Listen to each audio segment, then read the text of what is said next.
ओम स्थापकाय च धर्मस्य सर्वधर्मस्वरूपिणे अवतार वरिष्ठाय रामकृष्णाय ते नमः।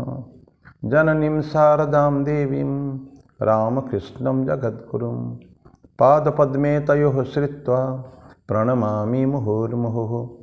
नमः श्री यतिराजाय विवेकानंदसूरये सच्चित्सुखस्वरूपाय स्वामिने तापहारिणे। भगवान श्री राम कृष्ण देव जगत जननी माँ शारदा एवं स्वामी जी को प्रणाम अर्पित करता हूँ। मेरे गुरुदेव पूजनीय स्वामी भूतेशानंद जी महाराज को मेरा प्रणाम और आप सभी को भी प्रणाम है। आज 25 तारीख है, रविवार। कल एक बहुत राष्ट्र का एक महान दिवस है, जनवरी 26 गणतंत्र दिवस। अगस्त 47 में हम लोगों ने स्वतंत्रता हमको मिली है। बहुत मेहनत के बाद अनेक संग्राम हुए हैं।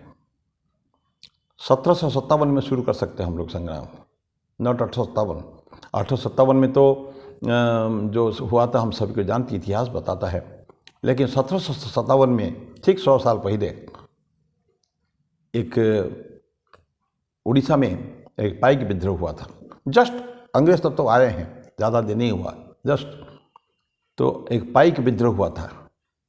मतलब खुर्दा में, भुवनेश्वर के पास जो खुर्दा डिस्ट्रिक्ट है, खुर्दा वहाँ की बड़ा फेमस है। वो दुर्धर्ष सैनिक है वो। उड़ीसा के जो सैनिक है उसको उस समय बहुत पावरफुल थे। इसीलिए अशोक तक किसी ने हिम्मत नहीं की थी उत्कल के ऊपर, कलिंग के ऊपर विजय करने की थी। जो भी है वो आज का टॉपिक नहीं है। उन्होंने एक विद्रोह किया था। विद्रोह ज़्यादा सक्सेस नहीं हो पाया, दबा दिया गया था। लेकिन वहीं से शुरू होकर 1947 तक 190 साल ये बहुत स्वतंत्रता संग्राम हुए हैं। और 7.5 lakh, 7 lakh to be very specific, 7,32,000 लोगों के संग्राम में बलिदान के कारण भारत को स्वतंत्रता मिली थी। हम कहते हैं कि अहिंसा से मिली, अहिंसा से भारत को स्वतंत्रता नहीं मिली है। और 26 जनवरी 1950 को हम लोगों ने स्वीकार किया था इसको, कॉन्स्टिट्यूशन, हमारा संविधान। लेकिन ये जो बहुत संग्राम हुआ है, छोटे छोटे बच्चे भी, खुदीराम बोस कम उम्र का, 15-16 साल की उम्र का रहा होगा, जब मरने जाता है फांसी, गाना गाते, चाहे जुनून क्या थी, जज्बा गाना गाता है वो, विदाई देमा घुरे आसियो, बंगाली में गाना है। ये जन्म हमारे विफल के लोग बोलते हैं कि हम ये जन्म हमारे विफल चला गया, जो काम करने आया था अपूर्ण छोड़ के जा रहा हूँ, फिर आऊँगा, फिर आऊँगा मैं। और बोलता है कि गाना थोड़ा लंबा है, 2-3 जगह है कि अगर तुम नहीं पहचान पाओगे तो मेरे गले में फांसी का चिन्ह देखना। चिंते जो दिन पारिश्मा तो देख भी गलाए फांसी। फांसी देखो गला के मरा, वही जो अभी फांसी में मर रहा हूँ मैं, वो फांसी का चिन्ह तब भी रहेगा, ऐसा उनका जुनून। तो ये तो इतिहास की बातें हैं, उसके ऊपर बहुत बातें हुई हैं। और स्वामी जी विशेष करके इसको थोड़ा बाद में चर्चा करेंगे। मैं एक आज राष्ट्र के ऊपर गाना गाना चाहता हूँ, जिसको मैंने सबसे पहले सुना था चाणक्य में। चाणक्य सीरियल में आपने देखा होगा, गुरुकुल के लोग बच्चे लोग जो शिष्यगण वो सब गाते हैं, बहुत जबरदस्त गाते हैं। उसी गाना को मैं गा रहा हूँ, हम करें राष्ट्र आराधन। उसमें हमारा कर्तव्य देखेंगे, हमने कहाँ क्या गलती की है, हमने क्या किया है और क्यों हमको ऐसा हमारा बेड़ी में रहना पड़ा हमको। हम करे राष्ट्र आराधन, हम करे राष्ट्र आराधन, हम करे राष्ट्र आराधन, हम करे राष्ट्र आराधन। तन से मन से धन से, तन मन धन जीवन से, तन से मन से धन से, तन मन धन जीवन से। हम करे राष्ट्र आराधन, हम करे राष्ट्र आराधन, हम करे राष्ट्र आराधन, आराधन करे राष्ट्र आराधन। अंतर से मुख से कृति से निश्चल हो निर्मल मति से, अंतर से मुख से कृति से निश्चल हो निर्मल मति से, श्रद्धा से मस्तक नत से हम करे राष्ट्र अभिवादन, हम करे राष्ट्र अभिवादन, हम करे राष्ट्र आराधन, हम करे राष्ट्र आराधन, आराधन करे राष्ट्र आराधन। अपने हंसते शैशव से, अपने खिलते यौवन से, अपने हंसते शैशव से, अपने खिलते यौवन से, प्रौढ़तापूर्ण जीवन से हम करे राष्ट्र का अर्चन, हम करे राष्ट्र का अर्चन। हम करे राष्ट्र आराधन, हम करे राष्ट्र आराधन, आराधन करे राष्ट्र आराधन। अपने अतीत को पढ़कर, अपना इतिहास उलटकर, अपने अतीत को पढ़कर, अपना इतिहास उलटकर, अपना भवितव्य समझकर हमें करे राष्ट्र का चिंतन, हम करे राष्ट्र का चिंतन। हम करे राष्ट्र आराधन, हम करे राष्ट्र आराधन, आराधन करे राष्ट्र आराधन। हे हमें याद युग युग की जलती अनेक घटनाएं, जो माँ की सेवा पथ पर आई बनकर विपदाएं। हमने अभिषेक किया था जननी का अरिशोणित से, हमने श्रृंगार किया था माता का अरिमुंडों से, हमने ही उसे दिया था सांस्कृतिक उच्च सिंहासन। माँ जिस पर बैठी सुख से करती थी जग का शासन, अब काल चक्र की गति से वह टूट गया सिंहासन। अपना तन मन धन देकर हम करे पुनः संस्थापन, हम करे पुनः संस्थापन। हम करे राष्ट्र आराधन, हम करे राष्ट्र आराधन, आराधन करे राष्ट्र आराधन। ये जो संगीत है क्या बोलते हैं, तन से मन से धन से हमको करना है। आज भी स्वतंत्र प्राप्ति हो गई, लेकिन बहुत सारे प्रॉब्लम समस्या सामने हैं। उसके लिए हमको तन से मन से धन से हम राष्ट्र को आराधना करना, राष्ट्र की पूजा करना स्वामी जी ने हमको सिखाया है। यद्यपि लोगों ने, बाकी लोगों ने बोला है भारत माँ हमारी माँ है, लेकिन स्वामी जी ने बोला था मद्रास में 1897 में फरवरी में मद्रास में एक लेक्चर देते देते उन्होंने बोला था कि अगले 50 साल के लिए हमारे एकमात्र दो देव देवी है, वो है भारत माता। बाकी व्यर्थ के देवी देवता सो रहे हैं ये समझ लो, लेकिन हमारा एकमात्र जागृत देवता देवी है भारत माता। पूजा करो, 50 साल में हमको स्वतंत्रता प्राप्ति होगी। और ये प्रोफेटिक विजन था, एग्जैक्टली 50 साल में 1947 में भारत स्वतंत्र हो रहा है हो। तो ये बोलते हैं कि हम राष्ट्र का आराधना हमको करना पड़ेगा, पूजा करनी पड़ेगी राष्ट्र। फिर अंतर से मुख से कृति से, अंतर से मन में भी होना चाहिए, मुख से माने मनसा वाचा कर्मणा, मन से भी हो और तन से भी, वाणी से भी हो और कर्म से भी हो। तो अंतर से मुख से कृति से, निश्चल हो निर्मल मति से, मति निर्मल बुद्धि निर्मल, श्रद्धा से मस्तक नत से, माता के प्रति भारत माता के प्रति हमारा मस्तक नत होना चाहिए श्रद्धा से। उससे हम क्या करेंगे, अभिवादन करेंगे, राष्ट्र का अभिवादन। बहुत सुंदर वर्ड्स।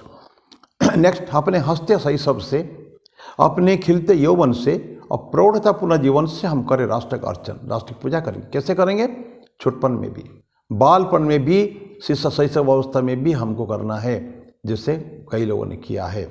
बाल एग्जैक्ट नहीं थे, थोड़ा किशोर अवस्था में आ चुके थे वो लोग, यौवन में आ चुके थे। तो अपने हंसते शैशव से, अपने खिलते यौवन से भी पूजा करना है और प्रौढ़तापूर्ण जीवन से, प्रौढ़ हो गए हैं, एक्सपीरियंस हो गया है, तो जिसमें होश और जोश का सम्मिश्रण है, ऐसा है ये प्रौढ़ सीनियर जो सिटीजन कहते हैं उनकी है, उनको भी पूजा करना है। हम किसी भी स्टेज में हम रहे इंसान, लेकिन राष्ट्र की पूजा करना है। फिर एक बहुत सुंदर है, अपने अतीत को पढ़कर, अपना इतिहास उलटकर, अपना भवितव्य समझकर हम करें राष्ट्र का चिंतन। अतीत को पढ़ें, कितना महान थे, उसके ऊपर ये टॉपिक नहीं है, लेकिन कभी देखेंगे भारत गुरु, जब विश्व गुरु था फॉर ए लॉन्ग टाइम, कहाँ हुआ, ऐसा आ गया है कि करीब 1000 साल की गुलामी हम लोगों ने झेली है। अपने अतीत को पढ़कर अपने इतिहास को देखें, महानता हमारी, अपना भवितव्य और अतीत को पढ़कर, इतिहास को उलटकर हम समझें कि हमको क्या करना है, भवितव्य फ्यूचर, भविष्य क्या है, अपना भविष्य में समझकर हम करें राष्ट्र का चिंतन। देन लास्ट में जो दिया है बहुत सुंदर है। ये हमें याद युग की जलती अनेक घटनाएं, अनंत ऐसी घटनाएं हो चुकी है, बर्निंग इशूज जिसको कहते हैं, युग युग में हो चुका है, जो माँ के सेवा पथ पर आई बनकर विपदाएं, भारत के लिए बहुत खतरा लेकर आई थी वो। अनेक ऐसे घटनाएं हैं, उसको हम लोग इतिहास पढ़ेंगे, हमको देखने को मिलेगा। देन हमने अभिषेक किया था जननी का अरिशोणित से, रक्त से, माँ का अभिषेक, भारत माता का अभिषेक किया था, किसमें? रक्त से किया था, शत्रु के रक्तों से किया था, और उन्हीं के मुंडों से, उन्हीं के सर से हमने श्रृंगार किया था माँ का, ऐसा ये जो शब्द है। फिर हमने उसे दिया था सांस्कृतिक उच्च सिंहासन। संस्कृति, भारत की संस्कृति विरासत जो है हजारों साल की है, वेद वेदांत जो है हमारा, उसका कोई लिमिट नहीं है। ये उच्च सांस्कृतिक उच्च सिंहासन, माँ जिस पर बैठी सुख से करती थी जग का शासन। सारे राष्ट्र को गुरु थी ना, माँ गुरु थी, तो इसलिए सबके शासन करती थी। लेकिन काल चक्र की गति से यह सिंहासन टूट गया है। अपना तन मन धन देकर हम करें पुनः संस्थापन। ये तन मन धन देकर ये जो सिंहासन टूट चुका है उसका फिर नया बनाना है, पुनः संस्थापन करना है। हम करें राष्ट्र आराधन। ये भजन था, बहुत सुंदर भजन है। ये तो कई स्कूलों में इसको कर दिए हैं, school song, prayer, school prayer, राष्ट्र का प्रेयर है ना। स्वामी जी का आदेश था उनको। एनीवे, तो ये है स्वामी जी उसके ऊपर बहुत बोले थे, स्वतंत्रता के ऊपर बोला गया था स्वामी जी को। आज थोड़ा उसके ऊपर थोड़ा चर्चा करें। स्वतंत्रता के ऊपर स्वामी जी ने बहुत सुंदर बोला था। बोले कि मैं भी पेट्रियट हूँ, राष्ट्र प्रेम हूँ। उनके बोला था ना कि राष्ट्र प्रेम चाहिए, पेट्रियट, देश प्रेमी। स्वामी जी बोलते थे यस मैं देश प्रेमी हूँ। लेकिन देश प्रेमी का होने का 3 स्टेप्स, पायदान है। पहले की फीलिंग फॉर अदर्स। हजारों साल से भूखे मरते आ रहे लोग और आज भी मर रहे हैं। देवताओं और ऋषियों के करोड़ों संतान पशुतुल्य हो गई हैं। और अंधकार, सारे चारों तरफ गगन में अंधकार छा गया है। क्या ये सोच कर हम अधीर होते हैं कि इसी के कारण हम अपना स्त्री पुत्र परिवार सबको भूल चुके हैं? तो ऐसा हुआ है, बहुत लंबा है सेंटेंस है। तो अब हम फर्स्ट स्टेप में हैं। सेकंड है कि बोले ये तो प्रॉब्लम जाना हमने, समस्या, समाधान क्या है? समाधान खोजना है। समाधान खोज लिया। And third a very important step is कि हम जिसको सत्य समझा है, ये करना चाहिए, करना है, उसको कार्य रूप में परिणत करने की, टू ट्रांसलेट इनटू एक्शन, ये शक्ति, साहस, सामर्थ्य हमारे में है। कई बार हम लोग डिग जाते हैं, नहीं कर पाते हैं। लोग क्या कहेंगे, देश, जनता, दुनिया क्या कहेगी, इसके चक्कर में क्या कहेंगे, तो हम अपना कर्तव्य का पालन करने में भूल जाते हैं। तो इसलिए बोलते हैं कि ये थर्ड स्टेप है। ऐसे और स्वामी जी एक चीज़ को बहुत बुरा मानते थे कि हमारे जो इतिहासकार हो स्वतंत्रता संग्रामी थे उस समय में, उन्होंने भीख मांगने की प्रवृत्ति है। भीख मांगने से स्वतंत्रता नहीं मिलती है। You to earn it, snatch it. जैसे सुभाष ने बोला था, मुझे तुम खून दो, रक्त दो, मैं तुम्हें आज़ादी दूंगा। ये इस तरह का चाहिए जज्बा, और उन्होंने करके दिखाया। ये जल्दी उनका शरीर चला गया था, काल के कवलित हो गए थे, ऐसा इतिहास कहता है। लेकिन हमको चाहिए ऐसा। तो ऐसा स्वामी जी ने, हमारे जो बड़े बड़े सेनानायक हो चुके हैं, उन्होंने बहुत सारी बातें कही गई है। राव अभी हमारा कर्तव्य क्या है, जो हम आज 77-78 साल 79 साल पार कर चुके हैं, तो राष्ट्र के लिए अभी भी राष्ट्र का चिंतन, राष्ट्र का अर्चन, राष्ट्र का अभिवादन और राष्ट्र का पुनः संस्थापन, सिंहासन की आराधन, ये जो वर्ड एक एक आया है उसमें, ये हमको करने की आवश्यकता है। तो मैं समाप्त करता हूँ यहीं। अभी भगवद गीता में चलेंगे। भगवद गीता में सेक्शन 59, 18 अध्याय का श्लोक नंबर 59। 59 में 58 तक गए थे हम लोग। भगवान कृष्ण पहले बोले हैं, मच्चित्तः सर्वदुर्गाणि 58 में, मत प्रसादात् तरिष्यसि अथ च त्वम् अहंकारात् न श्रोष्यसि विनङ्क्ष्यसि। मुझ में चित्त रखने वाला होकर तू मेरे अनुग्रह से सभी कठिनाइयों को पार कर जाएगा। ये पढ़ चुके हैं। यदि तू अहंकार के कारण मेरी बात को नहीं सुनेगा तो नष्ट हो जाएगा। इसका डिटेल में हम लोगों ने चर्चा किया।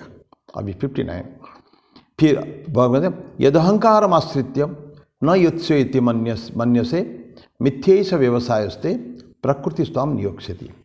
यद अहंकार आश्रित्य है, बोलते तो अहंकार को आश्रय लेकर, यदि तो अहंकार का आश्रय लेकर ये मान रहा है कि मैं युद्ध नहीं करूँगा, तो मेरा ये निश्चय, तो तेरा ये निश्चय मिथ्या है, क्योंकि तेरा स्वभाव तुझे युद्ध में नियुक्त करेगा। क्यों भगवान कृष्ण? आज देखिए 18वां अध्याय का शेष पद आप आ चुके हैं, 59, और थोड़ी देर के बाद उनके समाप्त हो जाएगा ये अपने गीता का ये उपदेश। 72वां श्लोक में भगवान कृष्ण का अंतिम वाणी, 73वां श्लोक में भगवान अपने अर्जुन का अंतिम वाणी। बस 10, 12, 14 श्लोक बाद रह जाए। अभी भी अर्जुन को ऐसा है, युद्ध नहीं करूँगा, एवं ये अहंकार के कारण भगवान कृष्ण कहते हैं यदि तुम अहंकार को आश्रय लेकर नहीं युद्ध करूँगा ऐसा देव सोचोगे। अभी तक अर्जुन बहुत बोला है, खूब भगवान सुनते जा रहे हैं और बहुत बोलते भी जा रहे हैं। मिथ्या ये सब व्यवसाय थे, तुम्हारे जो रिजॉल्व है ना कि मैं नहीं करूँगा, ये जो निश्चय मैंने कर लिया ना, ये मिथ्या है। You cannot stick to it. क्यों? प्रकृति स्वाम नियोक्ष्यति, तुम्हारा नेचर है, स्वभाव है, ये तुमसे काम करवाएगा। दैट मीन्स प्रकृति से, स्वभाव से हम लोग गाइडेड है। हमारी जो पुरानी आदत जो है, आदत को छोड़ नहीं पाते हम लोग। It's very difficult. हमको लेके आएगा।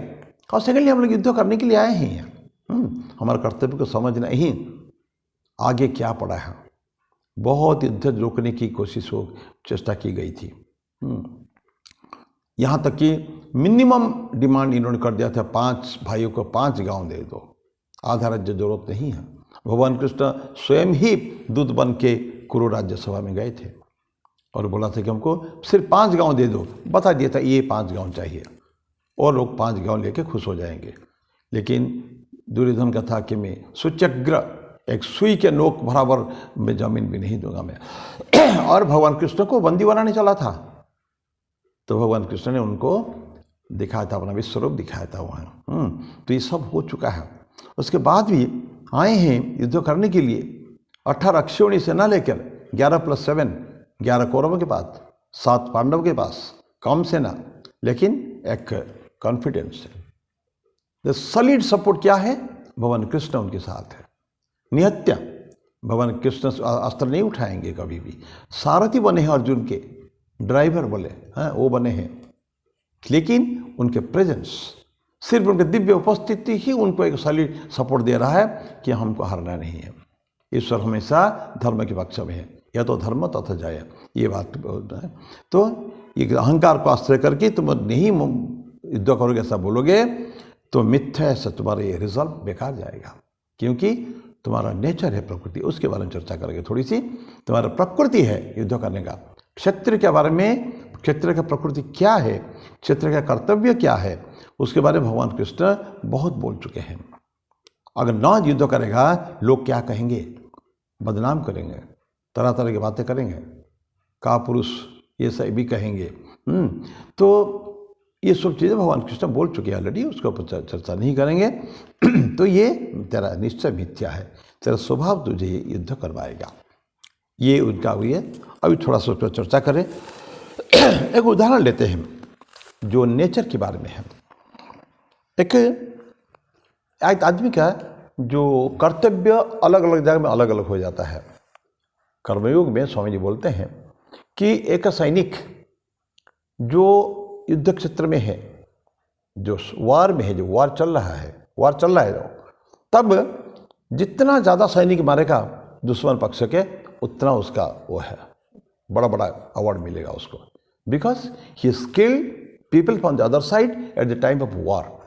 युद्ध के समय में उसका कर्तव्य है।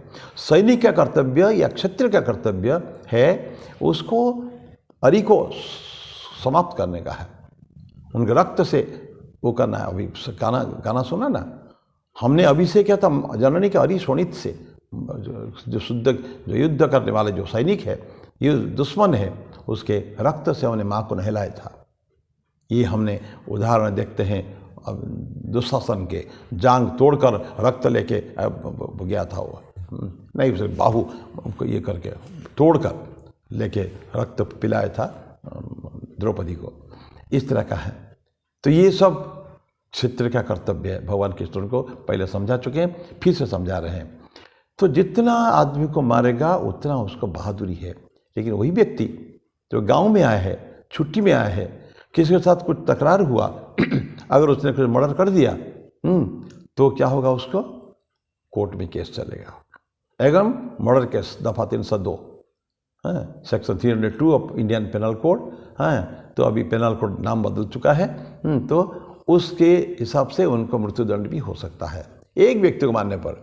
और वहाँ दुश्मन हजारों व्यक्ति को मार देगा तो ज़्यादा से बड़ा बड़ा अवार्ड मिलेगा उसको। This is the difference. तो क्या है? कर्तव्य उसका, उसके जो कर्तव्य जिस जगह पर स्थान पर है वहाँ के एक पर्टिकुलर ड्यूटी होती है और उसका he is train for that.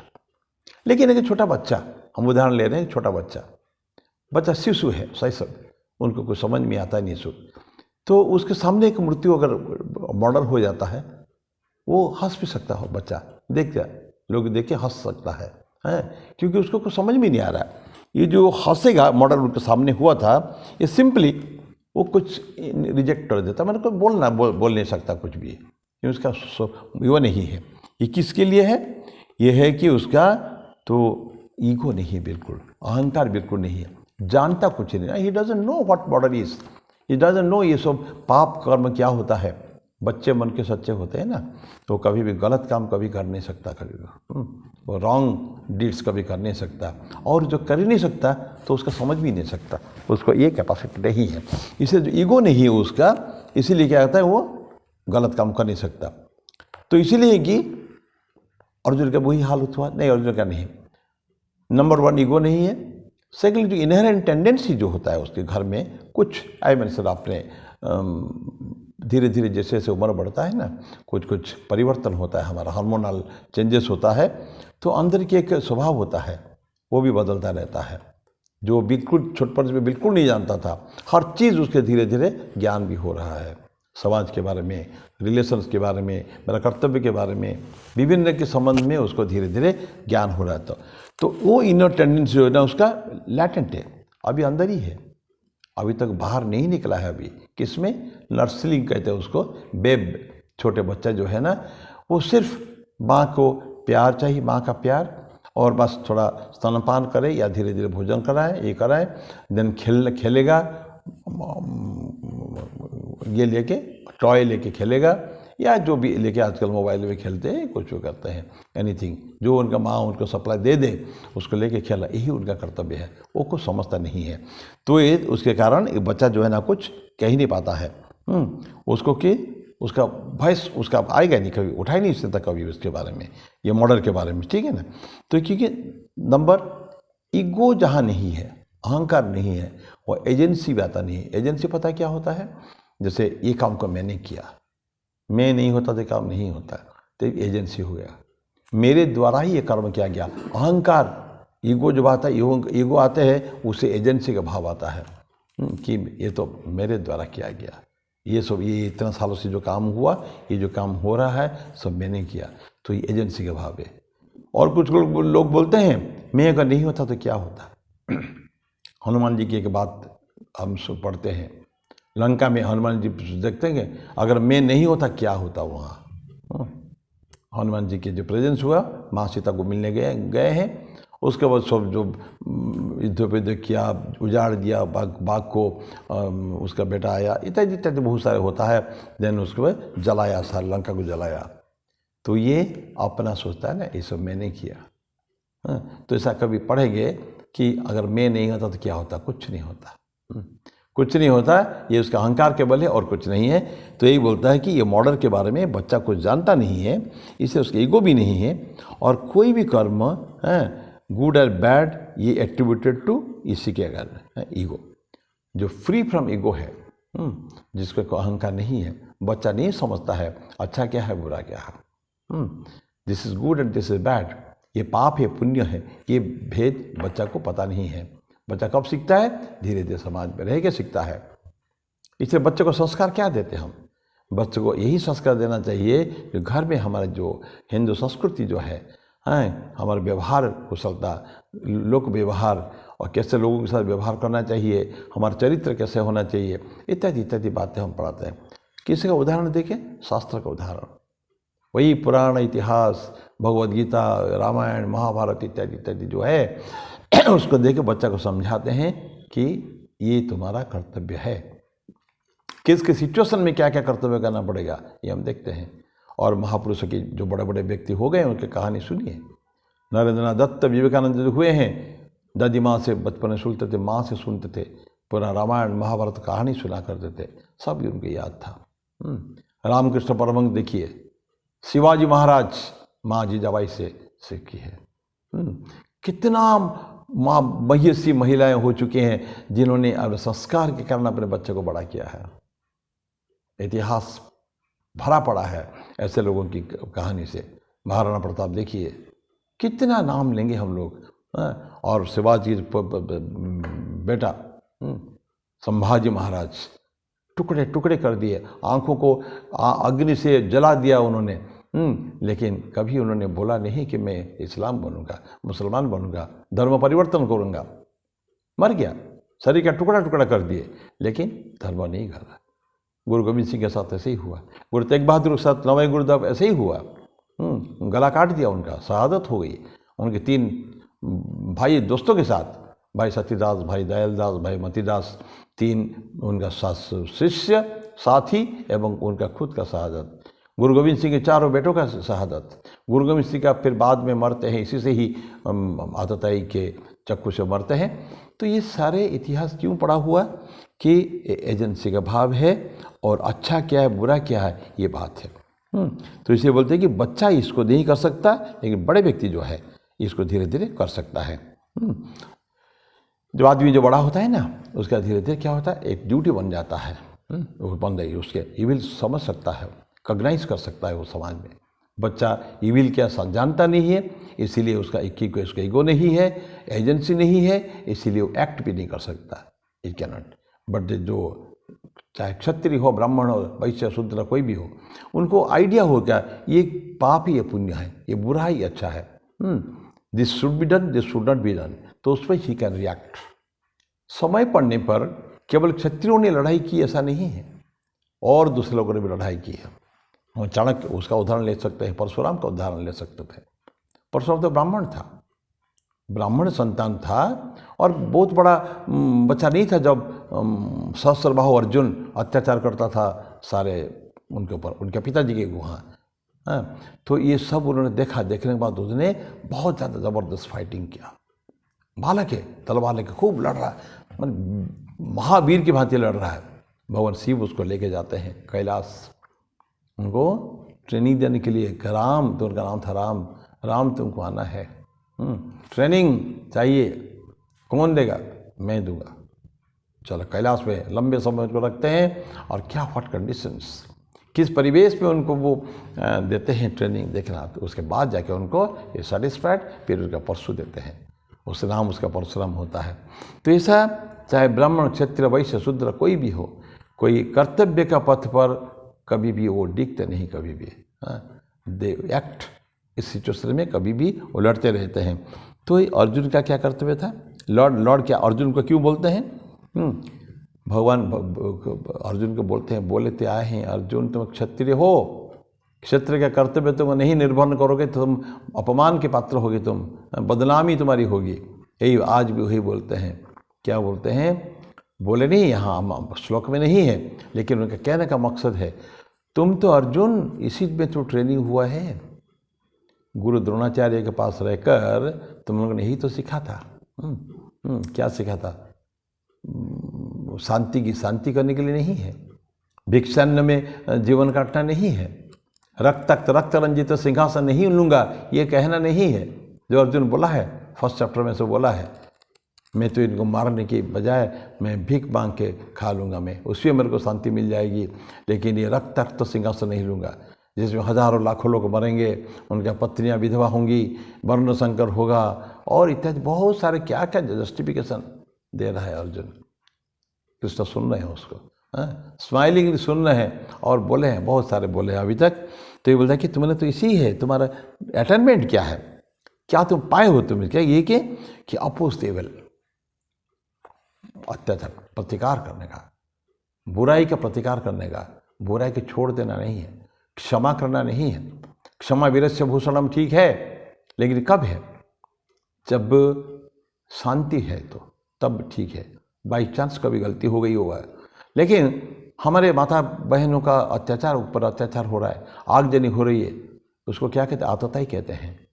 और भगवान अर्जुन ने आतताई का बोला है, फर्स्ट चैप्टर में बोला है, ये जो आतताई होते हैं महापापी हैं वो, उनको मार के हम पाप की ओर क्यों करेंगे, ऐसा बोलता है।